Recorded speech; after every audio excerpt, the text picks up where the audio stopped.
साथियों नमस्कार, कैसे हैं आप सब लोग। मज़ामा केम छो, कैसा आहेस।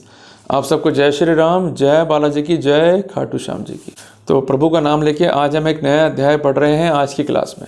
और प्रभु का नाम हमेशा लिया करो, और अगर नहीं लोगे तो कोई फ़ायदा नहीं है पढ़ाई करने का। भाई ये तो हम पढ़ रहे हैं केवल सांसारिक पढ़ाइयाँ, कि हमको जो है रोटियाँ मिल जावे, हमारा लिवलीहुड चल जावे। पर अगर वास्तव में कोई चीज़ है तो वो है ईश्वर का नाम। इसके लिए कोई पाखंड नहीं करना अपने को। सिर्फ प्रेम से बोल दो जय श्री राम, प्रेम से बोल दो जय हनुमान, प्रेम से बोल दो वाहिगुरु, प्रेम से बोल दो जय खाटू श्याम जी की, सफिशेंट है। साथियों, जो आज टॉपिक में डील करूंगा ये जुड़ा हुआ है फूड सेफ्टी में सैम्पलिंग कैसे होगी और किस तरह से वर्कआउट होता है, इसके नियम कायदे कानून क्या है। चूँकि पता नहीं होते हैं, जिस कारण जब भी कोई व्यक्ति आता है और कहता है कि भाई मैं हूँ फूड सेफ्टी ऑफिसर, आपका जो है मैं सैंपल ड्रॉ करूँगा। अब आप जो है वो रहते हो परेशान कि अगर इसने सैंपल ले लिया पापा तो ये भेजेगा जांच के लिए, और जांच रिपोर्ट अपने खिलाफ आ गई तो फिर अपन बच नहीं पाएंगे, ये कंप्लेंट दाखिल करेगा। बेटर ये कि इसको मैनेज करते हैं। भाई मैनेजमेंट करो या ना करो वो आपका डिस्क्रिप्शन है, बट अगर आप सच्चे हो और आपको नियम कायदे कानून मालूम है तो वहाँ पर आपको डरने की कोई ज़रूरत नहीं है। जो व्यक्ति सैंपल ले रहा है वो एक ऑफिसर है जिसको पावर दी है सरकार ने, है तो वो आम इंसान ही। भाई जैसे आप लोगों के बाल कटते हैं सिर के, तो ऐसे उसके भी कटते हैं। आप कपड़े पहनते हो वो भी कपड़े पहनता है, आप बाजार जा रहे हो वो बाजार जा रहा है, उसकी फैमिली है आपकी फैमिली है। तो हमें और उसमें अंतर क्या है? सिर्फ शक्तियों का। और उस शक्तियों को चलते हम उसको बहुत बड़ी चीज़ मान लेते हैं, जबकि सर्वोच्च जो है वो फूड इंस्पेक्टर नहीं है या फूड सेफ्टी ऑफिसर नहीं है। सर्वोच्च कौन है? कानून है। कानून का ज्ञान होगा तो वो भी डरेगा आपसे, 10 बार सोचेगा कि मैं क्या ऐसा कर रहा हूँ। अगर मैंने इनका हित कर दिया इन सच्चे इंसानों का जिनको नियम कायदे कानून मालूम है, तो मुझे भी definitely CCA rules, CCS rules, इसके अलावा BNS में प्रोसिक्यूशन जो है झेलना पड़ सकता है। इसलिए कानून पढ़ो। जिस अध्याय को आज हम डील कर रहे हैं वो जुड़ा हुआ है प्रोसेस ऑफ सैम्पलिंग से। क्लियर है? बहुत ईजी है। तो बेसिक लॉ क्या है? The food safety and standard act 2006। और जिन नियमों के तहत सैंपल लेंगे वो क्या है? The food safety and standard rules 2011। Clear हो गया अब तो? इसका है नियम नंबर 2.4। क्या कहता है नियम number 2.4? The food safety officer. देखो ये तो चीज़ आपको दिमाग में सेट कर लेनी है कि जो सैंपल ले रहा है वो इंस्पेक्टर नहीं है, वो एक सेफ्टी ऑफिसर है। किसकी सेफ्टी कर रहा है? वो फूड की। तो उसका नाम क्या हो गया? Food safety officer. While taking the sample of food, जब वो सैंपल को लेगा एनालिसिस के लिए, और वो सैंपल किसका होगा? फूड का। अगर फूड का सैंपल वो नहीं है तो उसकी सारी कार्रवाइयाँ ही गलत हो गई। तो ये पहला इसमें जो है फ्लॉ है कि the sample taken of the concern article must be connected with a scenario in which we could say that, कि जो आर्टिकल है जिसका सैंपल लिया जा रहा है वो एक फूड है। और ये प्रोविजंस जो है जो कि है section 38 sub clause 1 sub clause A और सेक्शन 47, उससे जो है जुड़ा हुआ ये प्रोसेस है। इसको अपने को अभी नहीं पढ़ना है, साइड में रख दो। कानून पढ़ोगे परेशान हो जाओगे। कानून का वो हिस्सा पढ़ना है जो इजी है और हमारी हेल्प कर सके। Shall follow the following procedure. तो इसको ये प्रोसेस फॉलो करना ही करना है। कोई इसका डिस्क्रिप्शन नहीं है कि मैं ये करूँ या नहीं करूँ। क्या प्रोसेस है? शैल call 1 or more witnesses at the time of lifting of sample. अब यहाँ पर एक डाउट है कि वो विटनेसेस कौन होंगे? वो होंगे विटनेस ऑफ लोकेलिटी। कई बार ऐसा होता है कि फूड इंस्पेक्टर अपने ही साथी को या फूड सेफ्टी ऑफिसर अपने ही साथी को पक्षकार जो है बना लेता है, ये कहते हुए कि आसपास के व्यक्तियों ने गवाह बनने से मना कर दिया। जबकि आपको मैं बात स्पष्ट कर दूं कि जो प्रीवियस कानून था उसमें था सेक्शन 10 सब क्लॉज 7, जो ये कहता था कि कम से कम 2 विटनेसेस कॉल करने होंगे आपको, और वो विटनेसेस जो है प्रोसीडिंग को विटनेस करेंगे, उसको ऑब्जर्व करेंगे कि आप क्या कर रहे हो और क्या नहीं कर रहे हो, उसके बारे में कोर्ट को बताएंगे। अगर कार्रवाई गलत सलत तरीके से हो रही है या कार्रवाई ऐसी हुई नहीं है जैसे बताई जा रही है, तो वहाँ पर डिफेंस को इसका बेनिफिट मिल जाएगा। सरकार की मंशा ये नहीं कि आपको फंसा दिया जाए, सरकार की मंशा ये कि प्रोसेस भी जस्टिफाइड हो। और सरकार की मंशा किससे गवर्न है? आर्टिकल 21 संविधान से, जिसको हमने बनाया, जो ये कहता है कि right to life and liberty is quite important. अगर राइट टू लाइफ और लिबर्टी को छीनना है तो जो प्रोसेस है must be establish by the law. तो अगर आपने गलत फूड बनाया है तो आप पे कार्रवाई होनी चाहिए, बट सैंपल ड्रॉ का समय बेईमानी भी ना हो। तो सबसे पहली कसम दी गई है फूड सेफ्टी ऑफिसर को कि भाई आपको कम से कम 1 या 2 गवाह बनाने पड़ेंगे जो बाद में आपकी कार्रवाई को कोर्ट में कंफर्म करेंगे, जिसको बोलते हैं कॉरोबोरेशन ऑफ द प्रोसीडिंग। उसके बाद ये कि he shall obtain the signature from witnesses in all the forms and documents so prepared, कि जो भी दस्तावेज वो तैयार करेगा या फॉर्म जो भर के देगा कंसर्न व्यक्ति को या ऑपरेटर को या कंसर्न मालिक को या कंसर्न ऑथोराइज पर्सन को, उन समस्त फॉर्म पे, उन समस्त कार्रवाइयों पर ये गवाह हस्ताक्षर करेंगे। ये भी इसको अश्योर करना है। अगर हस्ताक्षर नहीं करे तो प्रोसीडिंग क्या हो जाएंगी? डिफेक्टिव। फिर नियम नंबर 3 है स्केल का, कि एक नोटिस दिया जाएगा बिजनेस ऑपरेटर को, जिसको हम दुकान का मालिक कहते हैं या ऑथोराइज पर्सन कहते हैं, वो नोटिस दिया जाएगा फॉर्म नंबर 5A में। पहले फॉर्म नंबर 6 था, अभी हो गया form number 5A। In case the food business operator discloses that the product had been obtained from manufacturer. कई बार ऐसा होता है कि वो कहता है कि नहीं साहब जी, ये हमने नहीं बनाया, ये हमने खरीदा है जी। तो आपने कहाँ से खरीदा? तो जो कंसर्न सप्लायर है उसका नाम बताएगा तो उसको भी नोटिस जाएगा, वो नाम बताएगा डिस्ट्रीब्यूटर का, उसको भी नोटिस जाएगा।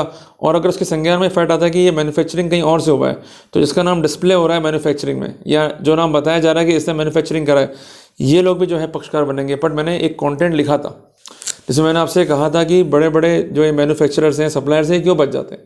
क्योंकि ये लोग निर्भर करते हैं धारा 66 food safety and standard act पे, जो ये कहता है कि अगर कोई काम आप कंपनी के बिहाफ पे कर रहे हैं तो सबसे पहले इस बात की एविडेंस फाइल होनी चाहिए कि you are responsible for day to day affair of the company, and apart from that company जो है इंडल्ज क्राइम के अंदर। अगर दोनों बात सेटिस्फैक्ट्री नहीं है तो वो लोग तो बड़े शातिर लोग थे, वो लोग बड़े बड़े मछलियाँ थी, उसके बाद भी बच गई जाल काट के, और आप जाल नहीं काट पाए क्योंकि आप छोटी मछलियाँ हो। और एक बहुत गंभीर बात है मेरे भाइयों के लिए, आप दुकान कर रहे हो चाहे हलवाई की या कोई छोटी बड़ी दुकान कर रहे हो, प्रॉब्लम क्या है कि आपका जो दिमाग का सोचने का लेवल है ना बहुत छोटा है। आज ये बड़े बड़े लोग हैं, मुकेश अंबानी है या और कोई है, ये कंपनी क्यों बनाते हैं? ये काम खुद भी कर ले। ये कंपनी इसलिए बनाते हैं क्योंकि इनको मालूम है कि अगर कोई लफड़ा हुआ तो कंपनी लोड ले लेगी अपने शोल्डर्स के ऊपर। इसके अलावा वहाँ पर कॉन्सेप्ट है CEO का, MD का, जो प्रॉपर्टी फर्म्स में होता नहीं है। इसलिए मैं कह रहा हूँ बार बार कि धंधा करो तो बड़ा करो, और नहीं करना तो घर बैठ जाओ। ठीक है जी। तो इसलिए हर चीज़ मुश्किल नहीं है, बट चूंकि हमारी जैसी सोच ही नहीं है, अरे भाई मर जाएंगे, ये हो जाएगा, वो हो जाएगा। जबकि एक बात मैं कहना चाहता हूँ गारंटी से आपको कि जो लोग बड़ी बड़ी कंपनियाँ लेके बैठे हैं वो टैक्स बहुत कम भरते हैं, ना के बराबर भरते हैं, पर फ़ायदे उतने उठा लेते हैं जो आप उठा ही नहीं पाते हो। तो इसलिए थोड़ा सा बिजनेस का लेवल बढ़ाओ, दिमाग का, सोच का लेवल बढ़ाओ। अब सबसे इंपॉर्टेंट बात ये आ रही है इसमें कि सैंपल का ड्रॉ हो रहा है ओपन कंटेनर से। कई बार होता है घी है वो ओपन कंटेनर में है, तो ये फैक्ट भी जो है इन्फॉर्म किया जाएगा फूड एनालिस्ट को। ये लिखा है नियम नंबर 5 में। अगर फूड सेफ्टी ऑफिसर सैंपल को परचेस कर रहा है for the purpose of analysis, तो उसकी कॉस्ट जो है वो पे करेगा और उससे जो है रसीद ले लेगा कंसर्न ऑपरेटर से। और ये क्या रेट होगी? जो उस कंसर्न आर्टिकल की या प्रोडक्ट की मार्केट वैल्यू है। ठीक है, अगर उस डब्बे पर रेट लिखा हुआ है तो उसको जो है बेस बना लिया, अगर रेट नहीं है तो जो मार्केट रेट है उस पर जो है इसको कैलकुलेट किया जाएगा और उसकी रसीद जो है जारी करेगा food operator concern food safety officer को। ये भी एक यहाँ पर फ्लॉ है। इसके अलावा सैंपल लिया जाएगा क्लीन ड्राई बॉटल्स में या जार में या सूटेबल कंटेनर में। ये बात विशेष है। कई बार ऐसा होता है कि सैंपल गलत तरीके से लेते हैं या जो आर्टिकल है वो ड्राई नहीं है, क्लीन नहीं है, तो इसका फ़ायदा मिलता है। डिफेंस को इस बात पर विशेष जोर देना चाहिए। पहले था नियम 14, तो उसमें कई केस भरी हुए कि जो बॉटल लाई वो कहाँ से लाए, उसका सोर्स क्या है, ऑथेंटिकेशन क्या है, वो क्लीन की हो, ऐसा भी कोई सोर्स नहीं था। तो ये सब इंपॉर्टेंट पैरामीटर्स हैं।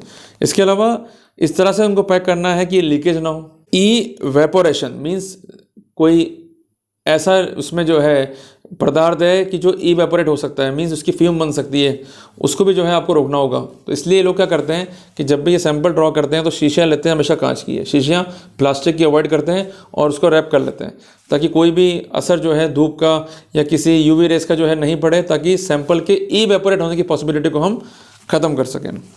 इसके अलावा कि आपको मॉइस्चर एंट्रेंस को अवॉइड करना है। अगर सब्सटेंस ड्राई, अगर मॉइस्चर आ गया तो रिजल्ट जो है वेरी करेगा। और यही आपका सबसे बड़ा फ्लॉ है कि अगर सैंपल प्रॉपर नहीं है और रिजल्ट्स में वेरिएशंस हैं तो वहाँ पर हम डेफिनेटली फ़ायदा ले सकते हैं। कई बार लेबॉर्ट्री की जांच होती है, गलत होती है, तो फिर हम सैंपल को भेजते हैं रेफरल लेबॉर्ट्री में। पहले भी प्रोसेस यही था। अगर दोनों में वेरिएशंस है और वेरिएशंस बहुत ज़्यादा हैं, इसका मतलब सैंपल जो है आपका रिप्रेजेंटेटिव नहीं है, सैंपल्स जो हैं आपके गलत तरीके से लिए गए, या सैंपल जिसने लिए हैं वो इसके लिए प्रॉपर्ली ट्रेंड नहीं है। और आपको एक बात बता दूं कि जो व्यक्ति सैंपल लेगा वो व्यक्ति ट्रेंड होना चाहिए, ये भी नियम कहते हैं। ये आपको मैं अगले चैप्टर में जो है बताऊँगा। फिर जो भी बॉटल्स हैं या जार हैं या कंटेनर्स में सैंपल लिया गया है, इनको प्रॉपर्ली जो है लेबल करना पड़ेगा। पहचानोगे कैसे भाई? आज अब कॉपियाँ होती है स्कूल की, उस पर लेबल लगाते हो ना भाई, ये हिंदी की है, इंग्लिश की है, मैथ्स की है, ऐसे लेबल लगाना पड़ेगा सैंपल के ऊपर। और उस लेबल पे क्या लिखा जाएगा? Code number. इसके अलावा नेम उस व्यक्ति का जो सैंपल को भेज रहा है, कहाँ से सैंपल लिया गया, उसका डेट क्या है और नेचर क्या है आर्टिकल का, और कितनी क्वांटिटी में लिया गया है, और उसमें कोई प्रिजर्वेटिव डाला गया है तो वो भी यहाँ पर ऐड करना पड़ेगा। इसके अलावा कंसर्न जो बॉटल्स हैं उनको प्रॉपर्ली पार्सल करना पड़ेगा। उसके लिए ये अश्योर करना पड़ेगा कि इस तरह से पार्सल करें कि ये सैंपल जो है ब्रेकेज ना हो। सैंपल ब्रेक होगा तो वहाँ भी आपके राइट्स जो हैं वॉयलेट होंगे रिगार्डिंग द फर्दर एनालिसिस। इस बात का विशेष जो है ध्यान रखें। इसके अलावा एक बात ये भी ध्यान रखने की, अगर आपको रिपोर्ट कन्वे नहीं हुई है, रिपोर्ट आपको डिलीवर नहीं हुई, इसका प्रूफ नहीं है, तो वहाँ भी हम बच के निकल सकते हैं। ये भी टेक्निकल पॉइंट है। सैंपल जो है पैक्ड होंगे और सील्ड होंगे in the manner prescribed hereinunder. कैसे ये सैंपल पैक होंगे, इसका प्रोसेस क्या है? The sample shall be divided into 4 part. Sample को जो है डिवाइड करना पड़ेगा 4 पार्ट में। And take 4 already sealed package and mark and seal or fasten up each part in such a manner and its nature permits and take the signature or thumb impression of the person from whom sample has been taken। कुल मिला के sample जो है लेना पड़ेगा 4 parts में। ये बहुत सिंपल सी बात है। और अगर कंटेनर में है या किसी पैकेट में है तो 4 पैकेट ले लिए, कंप्लाइंस सफिशिएंट हो गई। उसके बाद इसको प्रॉपर्ली पैक करना है और जो कंसर्न व्यक्ति से सैंपल लिया गया है उस व्यक्ति के हस्ताक्षर जो हैं उस सैंपल के डब्बे पे या उस कंसर्न लेबल पे जो है हमको लेने हैं। दूसरी बात है कि जो स्टॉपर है या कैप है shall first be securely fastened so as to prevent the leakage of its content in transit. कि जो भी बॉटल है उसमें सैंपल लिया जा रहा है तो उसको इस तरह से पैक करना है कि सैंपल लीक ना हो। अगर आप गलत सलत तरह के सैंपल लेंगे, क्वांटिटी में जो है वेरिएशंस आएगा तो वहाँ पर डेफिनेटली जो है हमको फ़ायदा मिलेगा, क्योंकि जो सैंपल भेज रहे हैं उसका रिपोर्टिंग होता है कितने ग्राम लिया गया और जो वहाँ पर मिला इसका रिपोर्टिंग भी होता है। तो अगर वेरिएशंस है तो हम इस नियम के तहत जो है फ़ायदा ले सकते हैं। नियम नंबर 9.3 है द बॉटल और जार और container shall be completely wrapped in Fairlie strong thick paper. ये आपको मैं इसलिए बता रहा हूँ कि अगर सैंपल की बॉटल को प्रॉपरली जो है रैप नहीं किया गया, रैप मीन्स के चारों ओर जो है कागज़ लपेट देते हैं, जो होना चाहिए थिक। अगर ऐसा नहीं करेंगे और उस पर यूवी रेस पड़ेंगी या किरणें पड़ेंगी सूर्य की तो इस बात की पॉसिबिलिटी कि सैंपल जो है इवेपोरेट हो सकता है या इसकी फ्यूम्स जो है बन सकती है। तो सैंपल का जो नेचर है, जो क्वालिटी वो डिस्टर्ब ना हो, तो यहाँ पर एक फ्लॉ है जिसका हम फ़ायदा ले सकते हैं। The end of paper shall be neatly folded in and affixed by means of gum or other adhesive. ये तो हमारे काम का नहीं है, बट मोटी मोटी बात है कि प्रॉपर्ली वो रैप होना चाहिए। तीसरी बात है the paper slip of size that goes round completely from the bottom to top of container bearing signature of designated officer or any other authorized person duly authorized by Food Safety Commissioner and code number of sample shall be pasted on the wrapper. The signature or thumb impression of the person from whom the sample has been taken shall be affixed in such a manner that paper slip and wrapper both carry a part of a signature or thumb impression। इसके अलावा जो आप wrapping कर रहे हैं उसके ऊपर होगी पेपर स्लिप और उसमें जो कंसर्न ऑफिसर है वो साइन करेगा कटते हुए। आधे तो होंगे रैपर पे, आधे होंगे पेपर स्लिप पे। जिससे हम सैंपल ले रहे हैं वो भी साइन करेगा और जो कोड नंबर है उस पर यहाँ पर अफिक्स किया जाएगा पेपर स्लिप के साथ में। प्रोवाइडेड दैट कि अगर वो सैंपल जिससे लिया गया है वो अपने सिग्नेचर या थंब करने से मना करता है तो ऐसे सिनेरियो में इस फैक्ट को भी जो है मेंशन किया जाएगा संबंधित मेमोरेंडम के अंदर। इसके अलावा यहाँ पर एक शर्त ये भी है, provided that in case a person from whom the sample is taken refuses to affix his signature or thumb impression the signature or thumb impression of one or more witnesses shall be taken in the same manner. और ऐसे scenario में वो व्यक्ति जो मना कर रहा है उसके स्थान पर जो विटनेस है उसके सिग्नेचर जो है उस कंसर्न बॉटल में ले लिए जाएंगे। Provided further that in case a paper slip containing the signature of designated officer is of nature that it does not cover completely from the bottom of top of container, the food safety officer shall affix additional sheet or paper to the slip containing signature of the designated officer so as to cover the container completely, and the food safety officer shall affix his signature on each of the joints for the purpose of identification. की जो joint लगे हैं उन पर signature करना है ताकि joint जो है वो बाद में मैनिपुलेट ना हो, इस बात को वेरीफाई करना है। इसके अलावा सैंपल पर साइन होंगे डेजिग्नेटेड ऑफिसर के, इस बात को वेरीफाई करना है। और अगर साइन बड़े हैं, पेपर स्लिप जो है छोटा पड़ रहा है तो एडिशनल शीट्स को ऐड कर सकते हैं। जब ऐड करेंगे एडिशनल शीट को तो उस सिनेरियो में जो फूड सेफ्टी ऑफिसर है वो भी इसको काउंटर वेरीफाई करेगा ताकि कोई मैनिपुलेशंस को जो है हम रूल आउट कर सकें। The paper cover shall be further secured by means of strong twine or thread both above and across the bottle, jar or other container, and the twine and thread shall then be fastened on the paper covered by means of sealing wax on which there shall be distinct and clear impression of the seal of sender, of which one shall be at the top of packet, one's at bottom, and other two or the body of packet. The notes of twine or thread shall be covered means of sealing wax bearing the impression of the seal of the sender। कुल मिला के जब sample ले लिया तो उसको threading भी करना है, मीन्स उसको थ्रेड से कवर भी करना है। ठीक है जी। या आप जब ये प्रोसेस कर रहे हैं तो आप वैक्स की सहायता से भी थ्रेड्स को अफिक्स कर सकते हैं प्रॉपर तरीके से। इसके अलावा आपको एक प्रॉपर जो है सील लगानी पड़ेगी ताकि जो थ्रेटनिंग है या जो उसको थ्रेट कर दिया पूरा अपन ने उस स्थिति को किसी भी रूप में डिटोरेट होने से बचाया जा सके। अदरवाइज क्या होगा, थ्रेड तो कर दिया पर अगर वो उस पर प्रॉपर सीलिंग नहीं है, वैक्स का यूज़ नहीं हुआ है, तो वो थ्रेड जो है हिल सकता है। कुल लगे सरकार चाहती है कि सैंपल जो जावे उसकी क्वालिटी में कोई भी चेंजेस ना हो, बदलाव ना हो। अगर होंगे तो अल्टीमेटली राइट्स जो हैं दुकानदार के ही अफेक्ट होंगे। उसके बाद सैंपल डिस्पैच कैसे होगा, इसके लिए जिक्र दिया गया है पॉइंट नंबर 10 के अंदर। ये मैं डिस्कस करूँगा नेक्स्ट क्लास के अंदर। तो आज हम पढ़ रहे हैं बेसिक प्रोसेस की सैंपल जो है कैसे लेना है और इसको जो है कैसे पैक करना है। अब हम डिस्कस करेंगे पार्ट नंबर 2 में कि सैंपल ले लिया, अब डिस्पैच कैसे होगा, ताकि कोई प्रोसीडिंग जो है वो मैनिपुलेट ना हो और हमारे राइट्स जो है अफेक्ट ना हो। इसलिए नियम पढ़ो भाई, नियम पढ़ोगे फ़ायदा होगा, नियम नहीं पढ़ोगे तो वहाँ पर नुकसान होने की पूरी स्थिति है। क्लियर है। तो आज ये किताबें हैं मोटी मोटी, ये क्यों हम लोग पढ़ते हैं, इसलिए तो पढ़ते हैं ताकि आपकी हेल्प कर सकें, आपके लिए प्रोसेस ईजी कर सकें। आप किसी के पास जाओगे वह प्रोसेस बता नहीं पाएगा, फिर आप उलझ जाओगे। तो वकील साहब के पास जाने से बेटर ये कि सबसे पहले शांतिपूर्वक देखो हो क्या रहा है, वो जो प्रोसेस कर रहा है वो उसमें क्या गलती कर रहा है, उसकी वीडियो रिकॉर्डिंग भी आप कर सकते हो मौके पे, कोई मनाही थोड़ा है। इसलिए बार बार मैं कह रहा हूँ कि जब भी दुकान पर हो, दुकान पर आपको हमेशा CCTV फुटेज लगाने ही लगाने, इसके अलावा आपको रिकॉर्डिंग फैसिलिटी भी रखनी ही रखनी है। तीसरी बात है, कोशिश ये करो कि ग्लास लगे हुए हों, क्योंकि जब भी वो आएगा अंदर तो बाहर की आवाज़ जो है उस कंसेंट वीडियो रिकॉर्डर में या फुटेज में जो है नहीं जानी है।